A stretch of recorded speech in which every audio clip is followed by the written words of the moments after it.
बस्ती के रहे वाले एक जगह मेहमानी में गए तो खाने के टाइम रहा अदान हुए लग तो सोची चले जाए नमाज़ पढ़ी है तब खाई। और वहाँ मस्जिद में गए नमाज़ पढ़े तो वहाँ देखिन कि सब सीनम नियत बांधे ठाड़ हियाँ इमाम का देखिन तो इमामों ही बांधे। अब हाजी साहब बहुत चौंके कहीं ना ज़िंदगी गुजर गए हियाँ बांधे बांधे और सब हियाँ बांधे अब हम क्या करी अलग पढ़ी कि साथे पढ़ी। थोड़ी देर हाजी साहब सोचा कि इनके बाद मिल गए वही में यहाँ तो हाजी साहब ने बांधे तो कहें अल्लाह अकबर। अब जो नकल बगल वाले ने घूर घूर ऐसे ऐसे देखे हाजी साहब बांधे।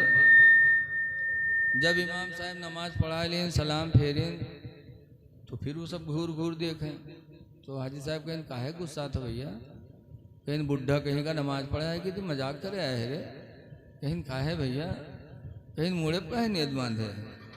तो हाजी साहब कहें भैया ज़िंदगी गुजर गई हियाँ बांधे बांधे अब आज तुमरे हियाँ हैं तो देखा तुम लोग हियाँ बांधे हो तो हम सोचें मालूम जत्थे ऊँचे बांधो अत्थे ज़्यादा सवाब है कहा तो हम सोचें हम हियाँ न बांध ली जो सबसे ज़्यादा सवाब पाए तो सब चुप। तब हाजी साहब ने डांटा कहा बेवकूफ़ो मर्दों के ख्वाहिशात को अल्लाह ने नाफ के नीचे पैदा फरमाया लिहाजा मर्द हालत नमाज में नाफ के नीचे हाथ बांधे ताकि उसका नफ्स दबा रहे नमाज में गलत ख्याल ना आए। और औरतों के ख्वाहिशात को अल्लाह ने सीने में पैदा फरमाया लिहाजा औरत नेत बांधे तो सीने पर हाथ रखे ताकि नफ्स दबा रहे बुरे इरादे नमाज में न पैदा हों। और तुमरे सीनम का दही से अल्लाह जो हियाँ बांधे ठाड़ 17 हदीसों से हमारे इमाम आज़म अबू हनीफा ने साबित किया है कि हर नबी की सुन्नत है नाफ के नीचे नेत बांधना। बहरहाल है लोगों मस्जिदों में जाओ बन संवर के जाओ जुमा का एहतमाम किया करो। लेकिन आज कुछ नौजवान ऐसे हैं जो पंजगाना तो पढ़ी है न जुमक दिन जाइए वो दिन कुर्ता पैजामा न पहनी है पैंट और शर्ट और पैंट और शर्ट पहन के जाइए जब रुकुम जाइए तो शर्ट ऊपर खसक जाए पैंट नीचे खसक जाए 2 अंगुल दुकान खुली है। अब बताओ तुम्हारी नमाज का हो और सजदम जाते हैं तो 4 अंगुल जूतर खुला था। अब बताओ तुम्हारी नमाज तो बर्बाद ही हो गई पीछे से जो देखा थे उनके का हाल हुई। अपनी नमाज भी बातिल किया दूसरे की नमाज भी बातिल किया। कुरान कहता है खुज़ू ज़ीनतकुम इंद कुल्ली मस्जिद ऐ मेरे बंदो हर मस्जिद में जाने के वक्त तुम बनाओ संवार कर लिया करो बनो संवरो तुम अपने रब की बारगाह में हुजूरी का शरफ हासिल करने जा रहे हैं। लेकिन वो इतना बड़ा बदमाश रहा है जुमुक दिन चला का काम करे जी के घर में सौ के नोटवा धरा रहा चला का काम करे और के घर के बगल में मस्जिद रहे। मौली साहब जुमा में तकरीर करे लागे कि भाइयों अपने माल की ज़कात दो जैसे नमाज फ़र्ज़ है वैसे माल की ज़कात भी फ़र्ज़ है। माल की ज़कात दो 40 में 1 रुपया यार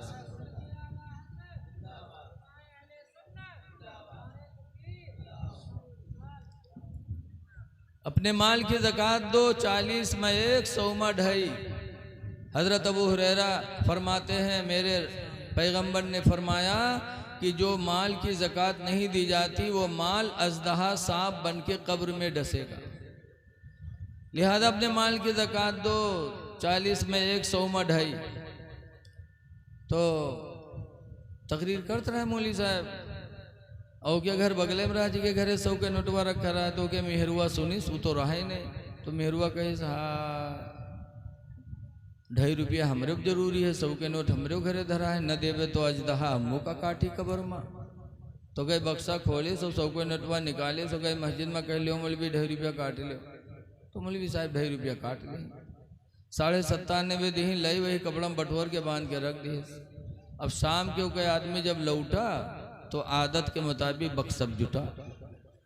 अब बक्सा खोले तो वो कपड़वा उठे सूखा खोले वो खंड से अठन्नी नीचे गिरी सब भर से गिर गया। अब वो चौका कहे हाय लाई मई फुटकुर कहाँ से आएगा गिनीस तो देखिए 97.5 तो रतिया गोहरे इसके यहाँ और यहाँ कस के रे ये 100 रुपया रखा रहा है 2.5 का वे रे बीवी कह रहे वो मौलवी तकरीर करता रहा है मस्जिद में कि 40 में 100 में 2.5 ज़कात ज़रूरी है, जो नदी का अजदहा सांप कब्र में काटी तो मौलवी का 2.5 रुपया ज़कात दे है। इस कम वक्त कहीं की ज़िंदगी में पहली दफ़ा 100 के नोट पावर आ हाथ उड़ाए डारे रे जले के आओ मौलवी से। तो कहीं अल्लाह नाम पर देखे तो कहे जी मांगे कहीं ले आओ ने हम घर छोड़ दे, कहीं छोड़ो चाहे रहो लेकिन हम मांगे न जीवे। तो कहीं ले आओ रे वरना हम 2.5 रुपया खातिर अपन जान गंवाए दे, ले आओ कहीं मर जाओ लेकिन हम मांगे न जीवे। तो नहीं गए मांगे तो कहीं सब मरे जाए थे, कहीं मर जा। घर से बाहर निकला और ढमड़िया गिर गया। अब गिरा तो हाथ पैर सब ढील कर दी, बहुत मक्कार रहा है। हाँ अब वो कहे हाथ उठावे तो उठे, छोड़े पे भद्द से गिर जाए, पैर उठावे तो उठे और जैसे छोड़े पे भद्द से गिर जाए। अब लोग जाने सही बात मरीगा हो तो वो के तैयारी हुए लाग दफनावे के मुका न है तो नहाए भी ली, बढ़िया साबुन लागे सब जगह, जहर बिल्टे वारे बिल्ट जाए। नहाए दिन कफन पहने, कफन भी पहन ली, तन को नहीं बोला, बहुत ढीठ रहा है। और जब कफन पहना के जनाजा लेके चले तब औरतिया के सोचिस कि हाय अल्लाह अभी नहीं मरा है लेकिन अब ही मर गई, जहाँ दबाइए तो मर जाइए करी ब भागी। देखो मर्द के मक्कारी औरत जाने, औरत के मक्कारी मर्द जाने। मेहरुओ तो बहुत होते हैं जी, जहाँ ससुराल में ये ब्यारा गिरी है धूं से बेहोश चित का जिन्नात पकड़े। अब मौलवी मौलाना है फूंक छोड़ा था लेकिन जिन्नात हो तब तो चला जाए, ले जी अस्पताल में हो बोतलों चढ़ी लेकिन होश में नहीं है, और जहाँ नैहर पहुँची बटन टन। सब एक दूसरे की मक्कारी जानते हैं। जब वो जनाजा लेके चले तो औरतिया परेशान में कहा हाय अल्लाह अब्बे मर जाए, अभी तक तो बचा लेकिन अब्बे जहाँ दबैया कब्र में मर जाइए करी। बहुरतिया भागी, कैसे भाइयों हमारे आदमी का जनाजा ज़रा रख दो, दूर हो जाओ, आखिरी बार है ज़रा हम अपने आदमी से कुछ बात कर ले। तो लोग रख दिन, जनाजा दूर हो गए। जब दूर हो गए तो औरतिया गए, वो क्या काने में कहा थे कि उठ पर रे कब्र तैयार है, भाई दबाए दे रे, उठ चल घर करे। तो कहा था 2.5 रुपये ले ही है, कह सुखा तो न ले। तो कहा था भाग जा, बहुत जालिम रहना ही उठा। जब औरतिया चली तो लोग उठें, जनाजा कब्रस्तान पहुँचे, वहाँ गए नमाज पढ़ के कब्र में रखीन, लकड़ी जोड़ीन तक मट्टी दे जात रहे। तब तक औरतिया का फिर नहीं बर्दाश्त, बकायला अब मर जाइए, अब न बची। तो फिर दौड़ी के भाइयों आखिरी बार है, ज़रा रुक जाओ थोड़ी देर, हम अपने आदमी से कुछ बात कर लें। तो फिर लोग हट गए। औरतिया लकड़ी उठाईस हटाईस उसके बाद कब्र में उतरी। फिर उके काने में कहा था कि उठ पर देख लकड़ी जोड़ दी है रे, उठ पर अब पाट दे रे, उठ। तो कहा था 2.5 रुपये ले ही है, कहीं सुखा तो न ले। तो कहा थे पाट दे, बहुत जालिम रहे, नहीं निकला। जब नहीं निकला तो औरतिया बाहर है, तो लोग पूछिन का हुआ, कुछ बातचीत है। तो औरतिया कहे हाँ हमारा आदमी हमसे वसीयत की हिस्से कहीं से कि हम मर गए, कोई नेकी नहीं कही पावा है, लिहाजा हमार घर मस्जिद के नाम बैनामा कह दिया। जब वो सुनिस तब खड़बड़ाई के कूदा, कहीं सारे उठाई गिरी, हम 2.5 रुपया खातिर जान गंवाए दी थे, और तू घरों मस्जिद में लिखे जाते ले कम वक्त कहूँ के। ऐसे ऐसे लोग पड़े हैं कि रुपया न जाए चाहे जान भले ही चली जाए, लेकिन ऐ लोगों अल्लाह दे तो अल्लाह की राह में दो। अल्लाह का वादा है कुरान हकीम में, इन तंसुरुल्लाह यंसुरुकुम, मगर तुम अल्लाह के दीन की मदद करोगे तो अल्लाह तुम्हारी मदद फरमाएगा। एक जगह मेरे पैगंबर फरमाते यदुल उलिया खैरुम मिन यदिस सुफला, ऊपर वाला हाथ नीचे वाले हाथ से बेहतर होता है। अल्लाह से दुआ करो कि अल्लाह हमको तुमको देने वाला बनाए। अल्लाह दे तो अल्लाह की राह में खर्च करो। बहरहाल बात बहुत दूर चली गई। वो हदीस का एक जुमला और सुन लो। 3 बातें मेरे नबी ने फरमाई थी, ऐ मदीना वालों आपस में मिला करो तो सलाम किया करो। दूसरा कहा था अल्लाह के बंदों को खाना खिलाया करो। और तीसरे नंबर पर फरमाया था वन्ना वसल्लू फिल लैली वन्नासु नियामो, और रात में उस वक्त नमाज पढ़ो जब अल्लाह के बंदे सो रहे हों। जब दुनिया सोती हो तो उस वक्त तुम नमाज पढ़ो। वो कौन सी नमाज है? नमाज तहज्जुद। कि उस नमाज में कोई रियाकारी नहीं, कोई दिखावा नहीं। दुनिया सोती हो तो नमाज पढ़ो। इसीलिए तहज्जुद मेरे नबी पर फर्ज था। हमरे तुम पर कई रकात फर्ज है, कई नमाज फर्ज है? 5। और हुजूर पर कई नमाज फर्ज रही? बोलो 6। पंजगाना यही फजर, जोहर, असर, मगरिब, इशा, और एक नमाज हुजूर पर और फर्ज थी, तहज्जुद। अच्छा देखो, हम मालदारों पर ज़कात देना वाजिब है, और कोई गरीब हो जाए तो ज़कात खा भी सकता है, और नबी ज़कात नहीं ले सकते। बहुत सा फ़र्क है मेरे पैगंबर में, हमारे तुम्हारे में। अल्लाह ताला ने उनके मर्तबे को बहुत बुलंद फरमाया। तो मैं पहली तरफ लौट रहा हूँ कि अल्लाह ताला ने कुरान को बताया कि हिदायत है परहेजगारों के लिए। परहेजगार की पहली पहचान वो है जो ईमान रखते हैं गैब पर। लिहाजा गैब पर ईमान रखो, खुदा जाने किस वक्त बुलावा आ जाए। दूसरे नंबर पर तो अल्लाह ताला फरमाता है वयुकीमूनस्सलाह, और कुरान हिदायत है उन लोगों के लिए जो नमाज की पाबंदी करते हैं। नमाज की पाबंदी करें, नमाज पढ़ने वाले मुत्तकी। और तीसरे नंबर पर फरमाया वमिम्मा रज़क़नाहुम युनफ़िक़ून, और परहेजगार वो हैं कि जो हमने उनको दिया है अल्लाह के नाम पर वो खर्च करते हैं।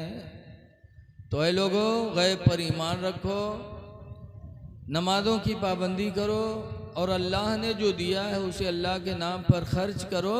ये 3 निशानियाँ कुरान ने बताई हैं मोमिन परहेजगार की पहचान। हुजूर सल्लल्लाहु अलैहि वसल्लम हमारे आपके लिए नमूने अमल बन के आए हैं। देखो, हुजूर का मकाम बहुत बुलंद है, बहुत बुलंद है। हुजूर देखो, हमारा तुम्हारा बाल कहूँ पड़ा हो तो लोग घिन करते हैं, और सरकार का बाल। एक दफ़ा हज़रत अबू बकर सिद्दीक़ रज़ी अल्लाह अन्हु बैठे थे, सरकार कंघी कर रहे थे दाढ़ी में कि एक बाल टूटा। तो सरकार के बाल जैसे दाढ़ी से टूटे वैसे हज़रत अबू बकर लपक के और उस बाल को अपने हाथों में ले लिए, और लेने के बाद गए घर में, पाको साफ जगह पे, ऊंची जगह पे रख दिया। हज़रत अबू बकर फरमाते हैं कि जैसे बाल रखा वैसे कुरान की तिलावत की आवाज़ आने लगी। मैंने घर में तलाश किया कि आखिर कुरान पढ़ने वाला है कौन। हज़रत अबू बकर फरमाते हैं पूरा घर मैंने तलाश किया, लेकिन कुरान पढ़ने वाला कोई नज़र नहीं आया, और कुरान की तिलावत बराबर हो रही थी। तो कहते मैं पूरी रात ऐसे बैठा सुनता रहा। फजर की अज़ान हुई तो हज़रत अबू बकर हुजूर के पास नमाज़ पढ़ने गए मस्जिद नबवी में, और जब नमाज से हुजूर फारिग हुए तो हज़रत अबू बकर ने बयान किया, अल्लाह के रसूल, आज पूरी रात मेरे घर में कुरान पढ़ने वालों ने पढ़ा, लेकिन तलाश मैंने बहुत किया, किसी पढ़ने वाले को नहीं पाया। तो हुजूर फरमाते हैं अमा अरफ्तनी या अबा बकरिन, अबू बकर क्या तुमने मुझे पहचाना नहीं?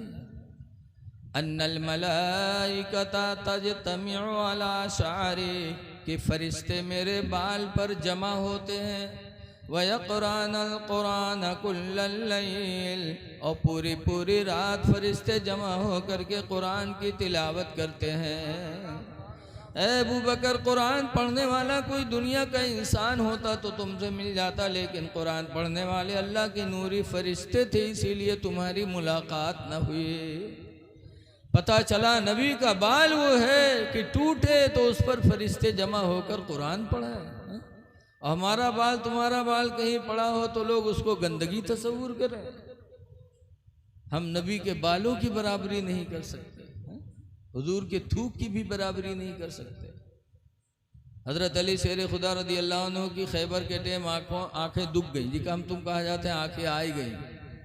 तो हुजूर ने अली को बुलाया और अपना थूक ऐसे लिया और हज़रत अली के दोनों आँखों में ऐसे लगाया। हदीस में फबसका रसूलुल्लाह फी ऐनैहि, तो सरकार ने अपना थूक उनके आँखों में लगाया।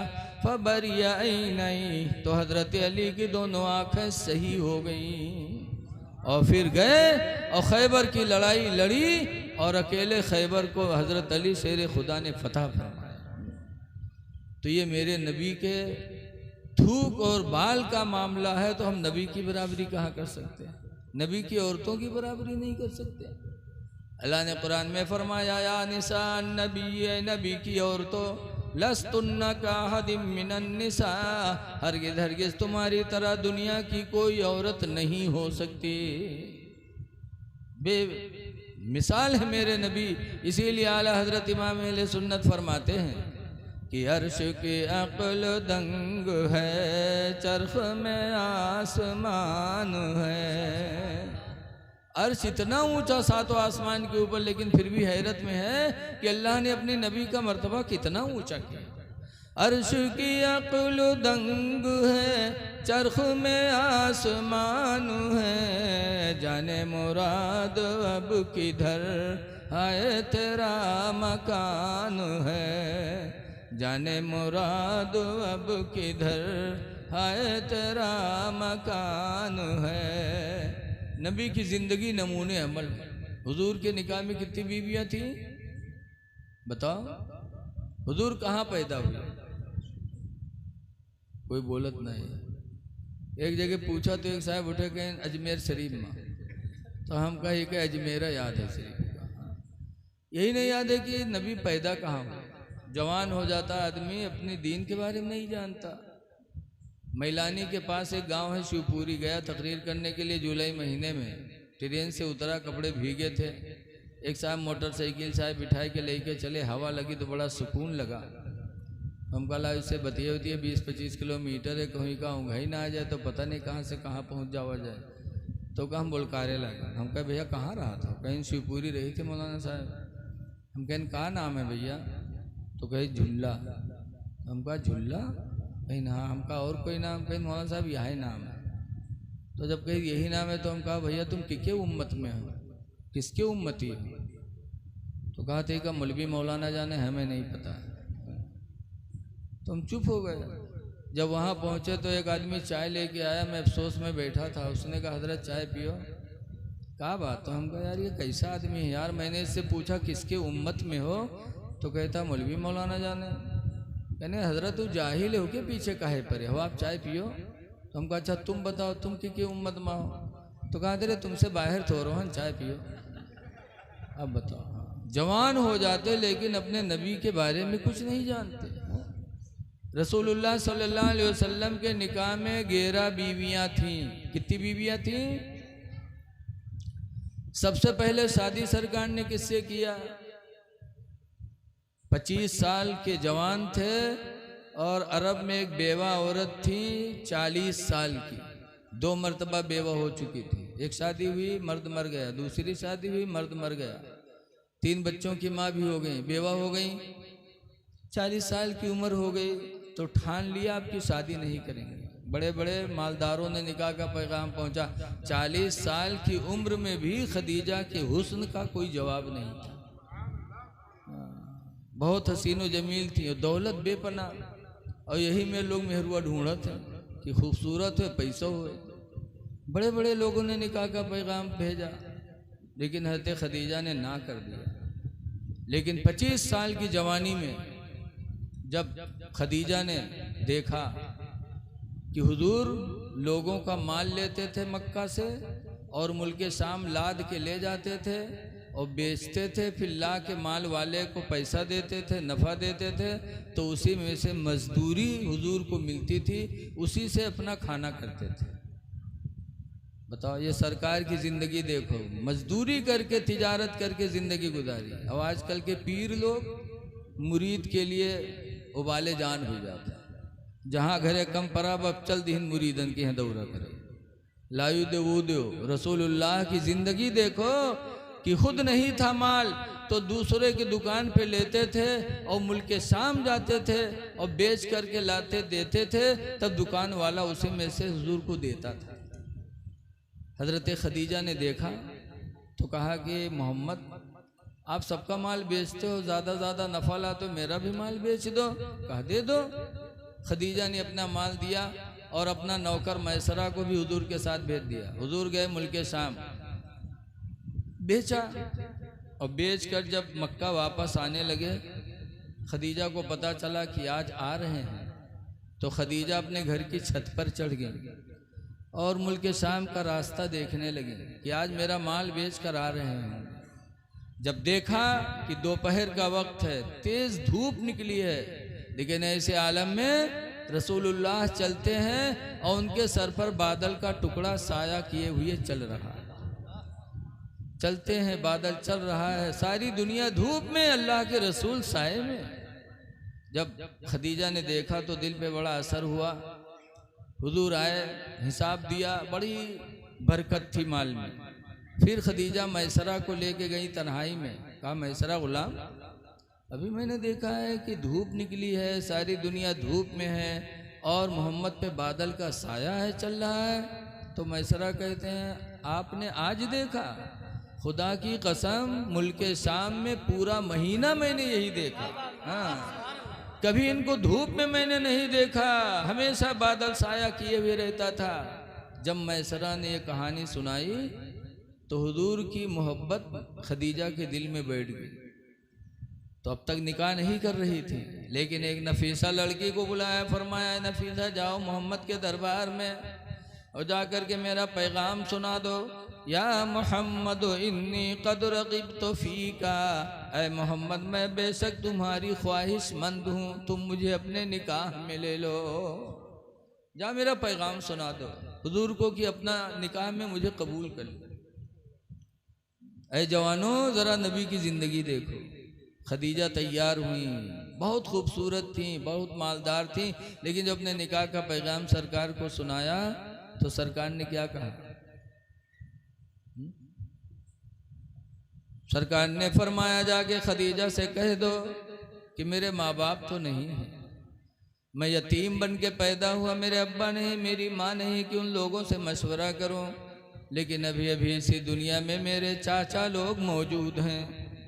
अब्बास जिंदा है, मेरे हमजा जिंदा है, अबू तालिब जिंदा है, मैं अपने चचा लोगों से पूछूंगा, वो लोग अगर इजाज़त देंगे तो होगा, वरना नहीं। सरकार ने ख़ानदान की मर्जी पे छोड़ दिया, खुद से कोई फैसला नहीं किया। आवाज़ के नौजवान, जहाँ कोनो बिटिया तनी मुस्कियाए के बतियान भले के भाग गा दिल्ली, बम्बई भाग गा, बप्पा यहाँ तूरे जाते थाना में, यहाँ घर कुड़ुक्की हो रहा है, खानदान बर्बाद हो रहा है। ऐ नौजवानों, कोई लड़की अगर निकाह के लिए तैयार हो तो खुद से फैसला ना करो, माँ बाप की मर्जी पर छोड़ दो। रसूलुल्लाह की सुन्नत का सवाब भी पाओगे, और माँ बाप की मर्जी से जब निकाह होगा तो अल्लाह उस मर्जी में, उस निकाह में तुम्हें खैर व बरकत अता करेगा, और वो निकाह तुम्हारे लिए सुकून का जरिया बन जाएगा। नबी ने खुद से निकाह नहीं किया, अपने ख़ानदान पर छोड़ा। तो खदीजा के बारे में अबू तालिब खड़े हुए कहा, सुनो, पूरे अरब में मेरे भतीजे का कोई जवाब नहीं और खदीजा का भी कोई जवाब नहीं है, ये रिश्ता मैं पसंद करता हूँ। अबू तालिब ने हुजूर का निकाह पढ़ाया, महर अपनी तरफ से दिया और खदीजा रुखसत होकर हुजूर के निकाह में चली गई। क्या सुकून दिया खदीजा ने, घर की मर्जी से शादी हुई तो सुकून का जरिया कितनी बनी। हुजूर जाते थे गारे हिरा में इबादत करते थे, 15 साल तक गारे हिरा में इबादत किया। हज़रत खदीजा खाना पानी वहीं पहुँचाया की, और जब 15 साल के बाद कुरान नाजिल हुआ, इक़रा बिस्मि रब्बिकल्लज़ी खलक़, जब पहली दफ़ा कुरान नाजिल हुआ तो सरकार को घबराहट हुई, घर में आए और कहा ज़म्मिलूनी ज़म्मिलूनी, ऐ खदीजा मुझे चादर ओढ़ाओ, मुझे चादर ओढ़ाओ, लक़द खशीतु अला नफ़्सी, मुझे अपनी जान का डर लग रहा है। जब खदीजा से कहा चादर ओढ़ाओ, मुझे डर लगता है, तो खदीजा ने क्या जवाब दिया था? आजकल के मेहरुए हुए थे तो कहती और बेर बेर हुआ जाओ, और जाओ रोजे रोज हुआ, लेकिन खदीजा क्या कहती है? बुखारी की हदीस में है कि जब सरकार को घबराहट में देखा तो खदीजा सुकून की बोलियां बोली। क्या बोली? बुखारी की हदीस में खदीजा ने कहा था, कल्ला वल्लाहि ला युख़ज़ीकल्लाहु अबदा, हरगिज़ नहीं, अल्लाह आपको कभी रुसवा नहीं करेगा। आप घबराओ नहीं, अल्लाह आपको कभी रुसवा नहीं करेगा। क्यों? इन्नका ला तसिलुर रहमा, इसलिए कि तुम लोगों पर रहम करते हो। जब तुम रहम करते हो तो अल्लाह तुमको रुसवा कैसे करेगा? वतहमिलुल कल्ला, और कमज़ोरों का बोझ लाद लाद के चलते हो। आज हमसे लोगों से कोई बोझ उठवावे कह दे तो माथा ठनक दे। और सरकार किसी बोझा वाले को देखते थे कि अगर बोझ है, परेशान है, तो उसका बोझ सरकार अपने सर पे रख लेते थे, उसके घर पहुंचा देते थे। सरकार की ये शान थी। फिर फरमाते हैं व तक्सिबुल मादूमा, और तुम गरीबों, बेवाओं और यतीमों को कमा कमा के खिलाते हो। जब तुम्हारे अंदर ये सिला रहमी है तो अल्लाह आपको कभी रुसवा नहीं करेगा। व तक़रिद्दईफ़ा, और मेहमानों की तुम इज्जत करते हो। व तईनु अला नवाइबिल हक़्क़ि, और हक़ पर तुम दूसरों की मदद करते रहते हो। जब आपका काम इतना अच्छा है तो अल्लाह ताला आपको कभी रुसवा नहीं करेगा। 15 साल तक खाना खिलाए ले जाके, और जब घबराहट में देखा तो सुकून की बोलियां बोल रही। क्यों? शादी हुई थी खानदान की मर्जी से। और आज हम लोग अपने मर्जी से शादी करी थे तो क्या होता? मेरे वही सुबह उठी है तो कहीं हैं बासी वासी खाए लो, आज हमारे पेट पिराते बनाए न पैदे खाए लिन बिचरो बासी। चले गए, गन्ना काटा थे, धान काटा था, और बाद में यहाँ अपना का ताज़ा खाना बनाई है तो खई हैं, तो के मोहल्लम घूम घूम पंचायत करी है, हंसी हैं, खेली हैं। और जब शाम हुई जनिए कि हमरे आदमी के आवे के टेम होगा है, बस मुँह कुप्पा तना फुलाए घर में बैठ गए। अब उस शाम के जब निरहा तरसा लौटी काम कह के, तो अब्बा अम्मा न देखे, बोलो ना, अब्बा अम्मा को नहीं देखेगा, ना भाई बहन को पूछेगा, ना बिटिया लड़का, कोई मतलब नहीं थे। आवत फौरन पूछे गुड़वा कम्मी कहाँ होगी, कहाँ है गुड़वा कम्मी? लागत है कयामत आई जाते बगैर रुपया। और नहीं ढूंढे पहन तो घर में घुसे हुआ गए तो ढूंढे पैबो की हिंती हो मुँह कुप्पा तना है। अब खड़े हैं इंतजार में, बड़ी हिम्मत से हाथों लगन कहें कहा बट गुरु में कहा भगवान, इतनी जोर से हड़कावे थे लेकिन फिर भी गुस्सा नहीं आवत। कहें कहा बात, कहा मामला? कहें सुन, या तो अपने भैया का ले करो या हमका ले करो। कहें कहा है?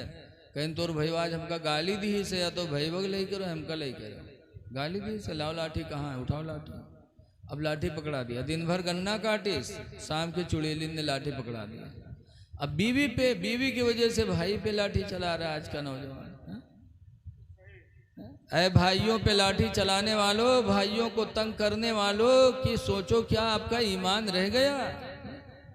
अल्लाह के नबी फरमाते ला युमिनु अहदुकुम, तुम में का कोई मोमिन नहीं होगा हत्ता युहिब्बा लिअखीहि मा युहिब्बु लिनफ्सिहि, यहाँ तक कि अपने लिए वही पसंद करे जो अपने भाई के लिए पसंद करे।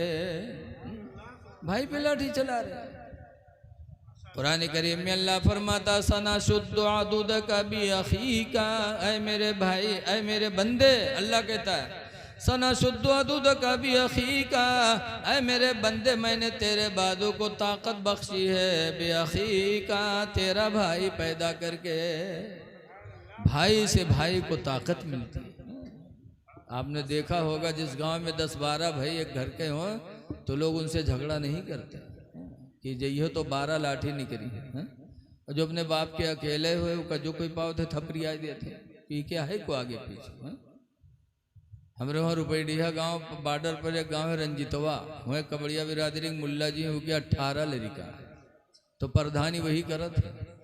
कोई खड़े नहीं होते डरकन मारे कि न जाए सामने ने 18 लाठी आई हो के लंग। तो भाई को भाई से ताकत मिलती है, लिहाजा बीवी की वजह से भाई पर लाठियां न चलाओ। बीवी का भी एहसान है, बीवी का भी हक अदा करो। रसूलुल्लाह सल्लल्लाहु अलैहि वसल्लम की 11 बीवियां, लेकिन लड़के किससे पैदा हुए, बच्चे बच्चियां पैदा हुए तो सिर्फ एक बीवी से। वो कौन है? हजरत खदीजा रदियल्लाहु अन्हा, जिनसे पहली शादी। बाकी 10 बीवियों से कोई बच्चे नहीं हुए, न बच्ची न बच्चा, खदीजा से हुए।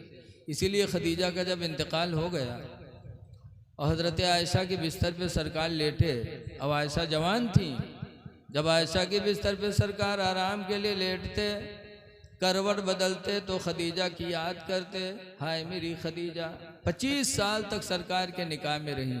65 साल की उम्र में खदीजा का इंतकाल हुआ, बूढ़ी होकर। लेकिन जब खदीजा का इंतकाल हुआ, अपनी बीवी आयशा के बिस्तर पे सरकार आराम के लिए लेटे, करवट बदले तो कहते हाय मेरी खदीजा, इधर करवट बदले तो हाय मेरी खदीजा। हज़रत आयशा चिढ़ गई, कहती है अल्लाह के रसूल अजीब मामला है, मैं जवान होकर आपके बिस्तर पे हूँ और आप बुढ़िया खदीजा की याद करते हो, जब देखो तो हाय खदीजा हाय खदीजा। तो सरकार ने फरमाया आयशा मैं खदीजा को कभी भुला नहीं सकता, इसलिए कि जब पूरी दुनिया ने मुझे झुठलाया तो सबसे पहले मेरे ऊपर ईमान लाने वाली खदीजा निकली है। सुभान अल्लाह। जब पूरी दुनिया ने मुझे तकलीफ पहुंचाई, मेरी दुश्मन बनी, तो खदीजा ने सबसे पहले अपनी दौलत मेरे ऊपर निछावर कर दी। और ऐसा सुनो, मैं खदीजा को भुला नहीं सकता, इसलिए कि खदीजा के पेट से अल्लाह ताला ने मुझे औलादें अता फरमाई हैं। औलाद मुझे मिली तो खदीजा के पेट से मिली, इसलिए खदीजा का मेरे ऊपर एहसान है, मैं खदीजा को भुला नहीं पाऊंगा। पता चला मेरे नबी की ज़िंदगी से मसला भी मिला कि जिस बीवी से बच्चे पैदा हो जाएं तो शौहर को बीवी का एहसान मानना चाहिए कि इसके वजह से अल्लाह ने हमें औलाद अता फरमाई। नबी ने एहसान माना है तो आप भी मानो, वरना अगर बीवी न हो तो ये गुडुआ पपुआ कहाँ से बेटे, कहूँ रहा कोनो मार्केट खरीद लेते। अल्लाह ने साहिब औलाद बनाया तो बीवी की वजह से बनाया, लिहाजा इनका एहसान मानो। अगर ये कुछ कमकली की वजह से कुछ कह दें तो सब्र करो, इनकी बातों पे न जाओ। अल्लाह ने इनको कमकल बनाया, कमकली की बुनियाद पर कुछ न कुछ ये बकती रहेंगी, बकती रहेंगी, इनकी आदत में शामिल है। जिंदगी भर इनके साथ सुने सुलूक करो, कहूँ चूक गयो तो सब माटी, बोलो है सर नहीं। हुजूर ने फरमाया हदीस पाक में, नबी सईदिन खुदरी काला खरज रसूलुल्लाह सल्लल्लाहु अलैहि वसल्लम फी अदहा व फतरिन इलल मुसल्ला। अबू सईद खुदरी कहते हैं कि हुजूर ईद या बकरा ईद के दिन ईदगाह गए, फमर्रा अलन निसा, तो औरतों के पास से सरकार गुजरे, फ़क़ाला या माशरन निसा, तो फरमाया ऐ औरतों तसद्दक़ना, तुम सब सदका किया करो। हुजूर के ज़माने में औरतें भी ईदगाह जाती थी। सरकार ने फरमाया तो तुम सदका किया करो, इन्नी रअयतुकुन्ना अक्सरा अहलिन नार, इसलिए कि मैंने जहन्नम में तुम्हारी तादाद ज़्यादा देखी है, तुम जहन्नम में ज़्यादा हो, सदका किया करो। कुलना व बिमा या रसूल अल्लाह, औरतों ने कहा अल्लाह के रसूल ऐसा क्यों कि मर्द कम औरतें जहन्नम में ज़्यादा है, क्यों? तो सरकार ने फरमाया पहली वजह ये तकफुरुनल अशीरा, तुम शौहरों की नाशुक्री करती हो इसलिए तुम जहन्नम में जाओगी। शौहर की नाशुक्री, कम अकल है ना नाशुक्री, सारी चीज़ें इनकी पूरी करो, कहूँ चूक गए तो सारे पर पानी, नाशुक्री होती है हमारी माँ बहन। जैसे मेरे गांव खन्ना पुरवा में ही है, एक साहब है, वो नमाज कभू नहीं पढ़ा था, लेकिन टोपी कभू नहीं छोड़ा था।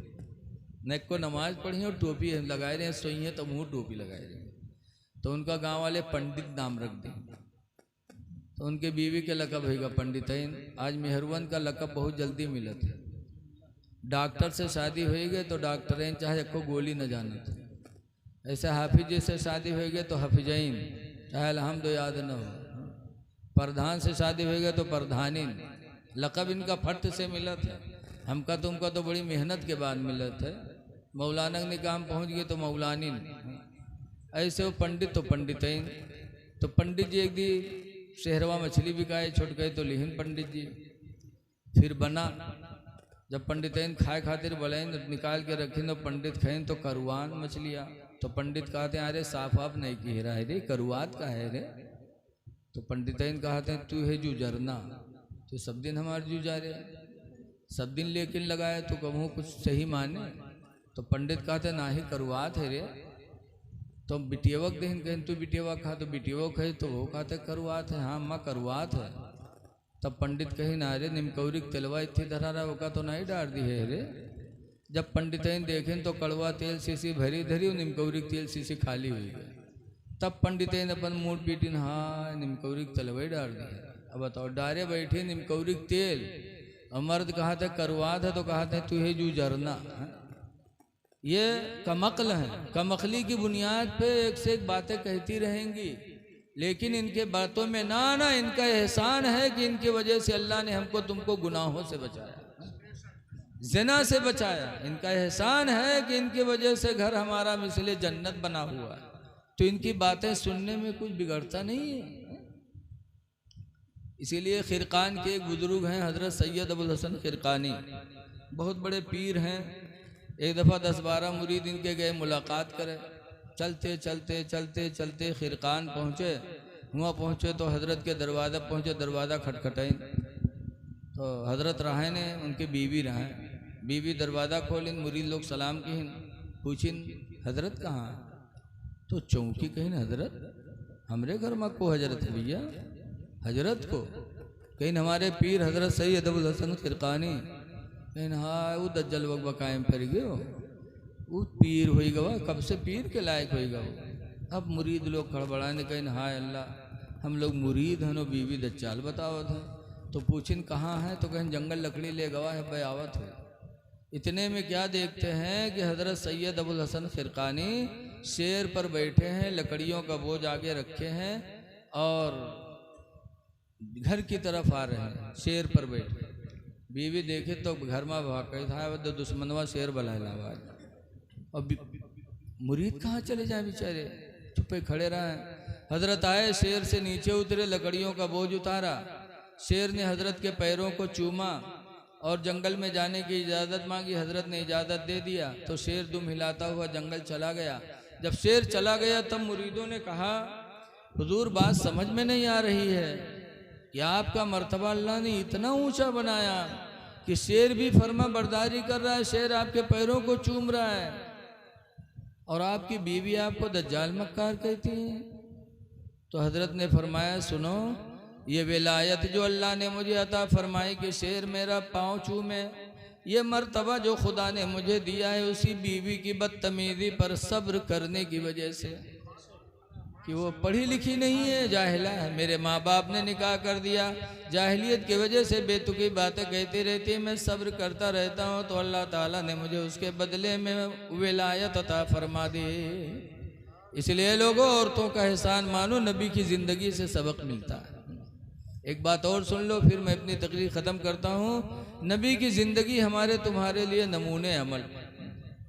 हुज़ूर सल्लल्लाहु अलैहि वसल्लम के अब्बा तो पैदा होने से पहले ही हुजूर के इंतकाल कर गए थे। उनकी माँ आमना वो पैदा होने के बाद सरकार के 6 महीने के बाद इंतकाल कर गई, 6 साल की 6 महीना। और उनकी रज़ाई माँ हलीमा सादिया, जिन्होंने हुजूर को बचपन में दूध पिलाया था, वो जिंदा रही। यहाँ तक कि सरकार की उम्र तकरीबन 61 साल की हो गई। कितने साल की हो गई?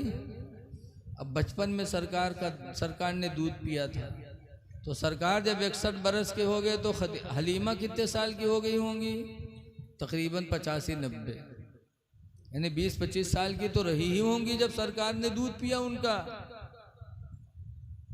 इतनी उम्र हो गई, इतनी उम्र हो गई उनकी। लेकिन सुनो मेरे नबी की जिंदगी देखो। 61 बरस की उम्र में हुजूर हुनैन की जंग लड़े और जंग हुनैन लड़के हुजूर वापस हुए। मक्का से 35 किलोमीटर पहले एक जगह है जईराना, आज वहाँ मस्जिद बनी है। वहाँ पहुँचे सरकार तो अपने साथियों को कुछ तकसीम करने लगे, लो। इतने में अबू तुफैल दोसी साथ में थे। वो कहते हैं कि सरकार तकसीम कर ही रहे थे, जात इमरात उनकी अचानक एक औरत आई। फ़क़ाम अलहा रसूलुल्लाह, तो सरकार उस औरत की ताज़ीम के लिए खड़े हो गए।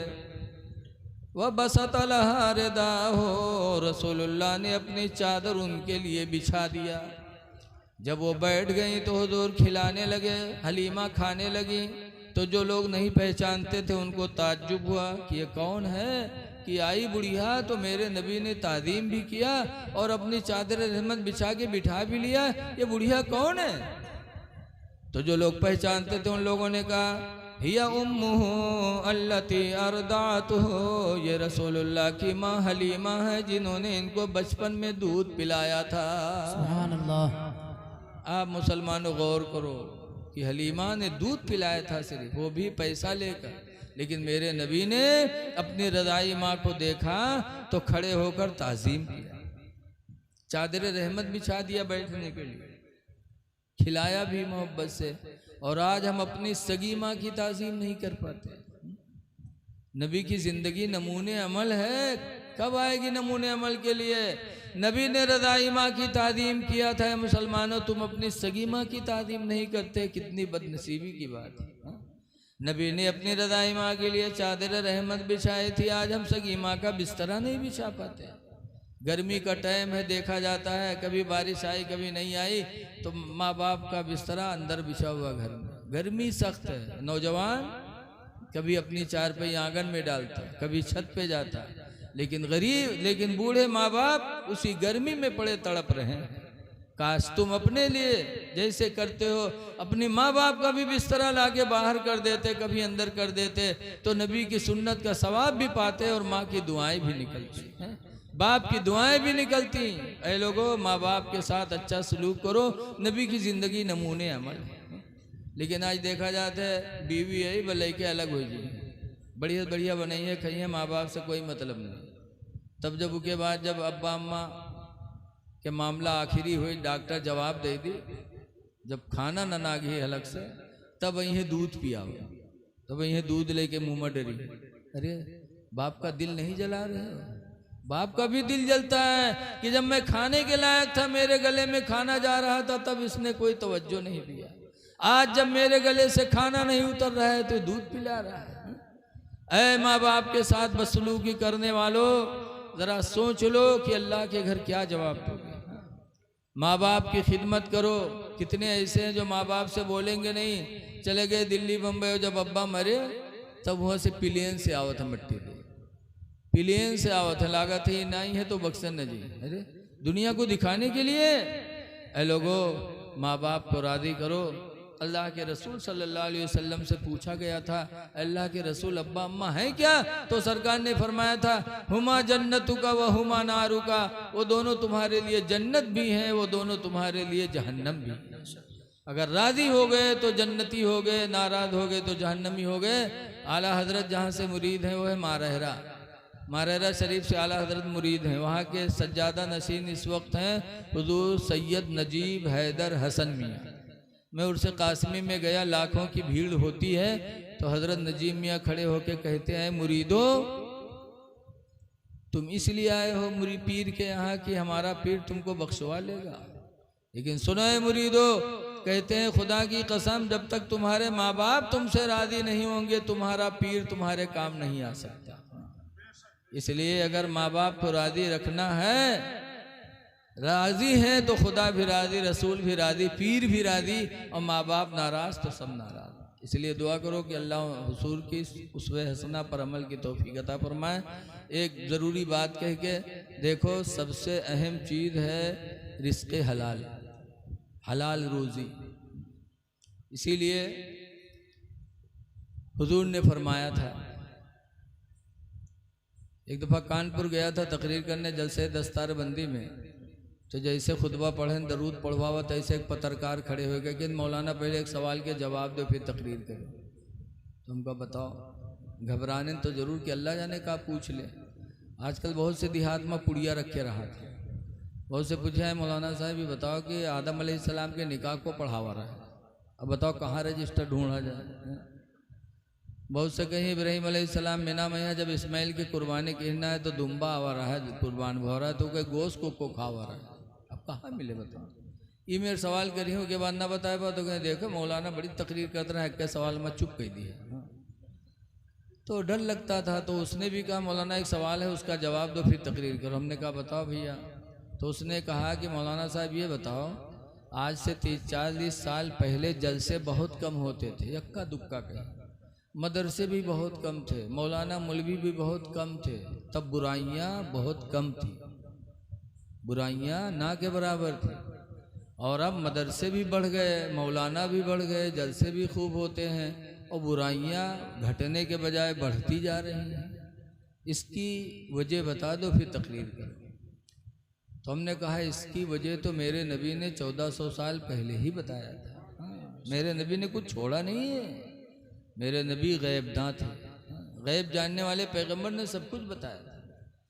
हदीस पाक में अनसिन काला काला रसूलुल्लाह, हज़रत अनस से रवायत है, फरमाते अल्लाह के रसूल ने इरशाद फरमाया, याती अलन्नास ज़मानुन, लोगों पर एक ज़माना ऐसा आएगा, ला युबालिल मरो, इंसान सोचेगा नहीं, मा अख़ज़ मिन्हु, जिस चीज़ को हाथ में लेगा, अमिनल हलाल अमिनल हराम, सोचेगा नहीं कि ये हराम है कि हलाल है। जब हराम और हलाल का फ़र्क ख़त्म हो जाएगा तो लोगों के दिलों से नूर ईमान चला जाएगा, खौफ खुदा चला जाएगा, अज़ान होती रहेगी, मस्जिदें सूनी पड़ी रहेंगी। इसलिए लोगों हराम और हलाल का फ़र्क रखो। अल्लाह फरमाता है इन्नमल खम्र वल मैसिर रिजसुम मिन अमलि शैतान, बेशक शराब पीना जुआ खेलना यह शैतान के कामों में से है। रिजसुन गंदगी है, मिन अमलि शैतान, शैतान का काम है, इंसान का काम नहीं है जुआ खेलना शराब पीना। इसलिए कुरान हिदायत के लिए आया, मुसलमान हो कुरान पर ईमान रखो, शराब से भी अपने आप को बचाओ और जुआ ताश से भी अपने आप को बचाओ। हलाल रोजी तलाश करो, अल्लाह उसमें बरकत देगा और आपके बच्चे फर्मा बरदार निकलेंगे, आपकी ज़िंदगी खुशगवार गुजरेगी। तो रिज़्क़ की तरफ ध्यान दो। दुआ है कि अल्लाह ताला इन चंद बातों को अपने जनाब में कबूल फरमाए और जो कुछ कहा गया अल्लाह उसे कबूल फरमा ले। अस्सलामु अलैकुम वरहमतुल्लाहि वबरकातुहू।